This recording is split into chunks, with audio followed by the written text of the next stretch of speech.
সহজ করে আপনাদেরকে বুঝাই, যেমন ধরুন একটা পরিবারের ৩ জন সদস্য, স্বামী, স্ত্রী আর সন্তান। তাদের সকালবেলার ব্রেকফাস্টে স্বামীর ৩টা রুটি লাগে, স্ত্রীর 2টা লাগে আর সন্তানের 1টা রুটি লাগে। এখন আমি যদি সমান সমান করে আদল করতে চাই, সবাইকে যদি 3টা করে রুটি দেই, তাহলে স্বামী বেচারার জন্য ঠিক আছে, কিন্তু স্ত্রীর জন্য 1টা বেশি হয়ে যায়। আর সন্তানের জন্য কয়টা বেশি হয়?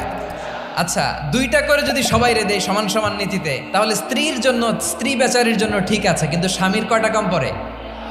আর সন্তানের বেশি হয়ে যায় কয়টা? আচ্ছা, সমান সমান নীতিতে সবাইকে যদি সকালের নাস্তার জন্য 1টা করে রুটি দেই, সন্তানের জন্য ঠিক আছে, কিন্তু স্ত্রী বেচারির কম পড়ে কয়টা? স্বামীর কম পড়ে কয়টা?